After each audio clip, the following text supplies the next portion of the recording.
नमस्कार, मैं अमिता प्रसाद आप लोगों के सामने हूँ। गृह स्वामिनी के इस मंच पे जो अपर्णा जी ने हमें दिया है, मैं उनकी आभारी हूँ।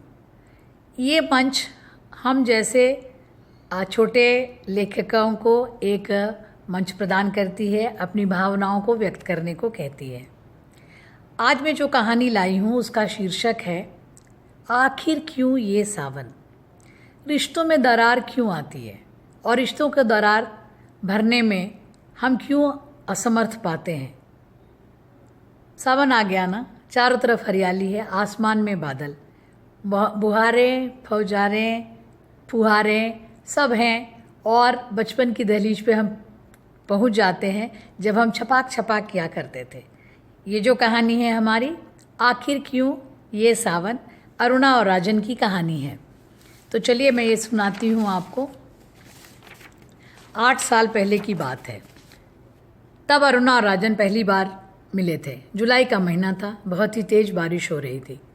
क्लास ख़त्म ही हुए थे, सीढ़ियों के पास सब खड़े थे और बारिश बंद होने का इंतज़ार कर रहे थे। अरुणा को पता नहीं क्या सूझी और वो बिल्कुल ही बारिश में भाग गई भीगने को।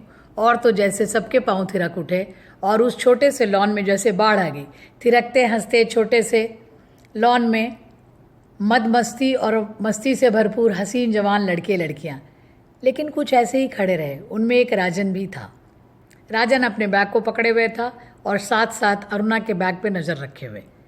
अब के सावन कैसे बरसे, शुभा मुदगिल के इस गीत पर सब बेसुर स्वर में गा रहे थे।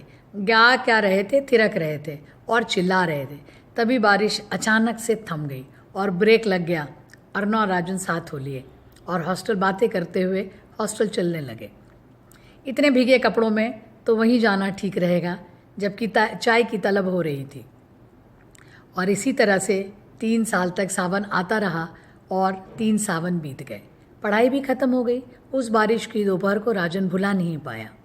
मस्त, उन्मुक्त, बेखबर अरुणा आसमान के उस बादल की तरह उसे लगी जो झूमते हैं और आसमान में छाए रहते हैं।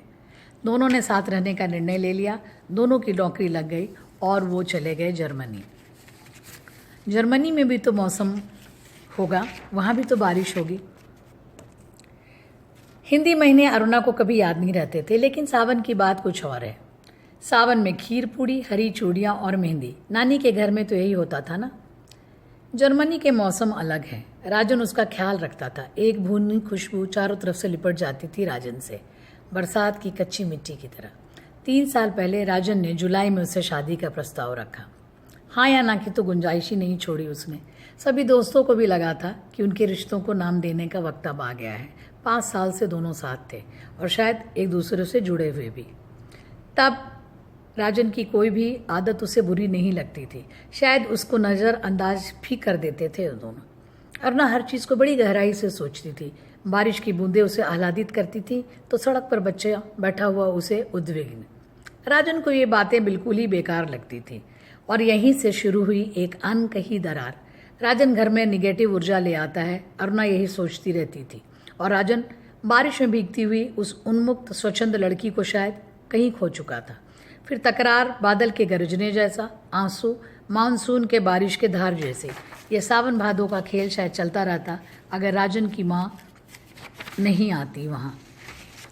उन्हें लग गया कि कुछ मिसिंग है, कुछ खो रहा है। राजन से पूछा, अरुणा से पूछा। बिना कुछ जवाब सुने वो लौट आई, लेकिन अरुणा ने अपना मन बना लिया। अगला सावन वो वहाँ नहीं रहेगी। रोज़ झूठ बोलना, दोस्तों पर खर्च, घर देर से आना और ना जाने कितनी बातें। संबंध में दरार भरने में ना जाने कितनी मिट्टी लगेगी। अरुणा यही सोचा करती थी। उसका वो मदमस्त सावन कहीं खो गया।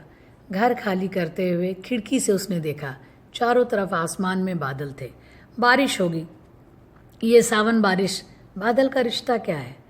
शायद उनके रिश्तों में मजबूती होगी, उनकी रूहों का कोई रिश्ता होगा।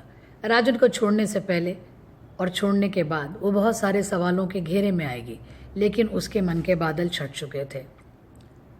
उमस है, सावन फिर शायद आ गया है, लेकिन शायद बहुत कुछ बदल गया है। एक दूसरे को सुनते तो रहे लेकिन समझ नहीं पाए।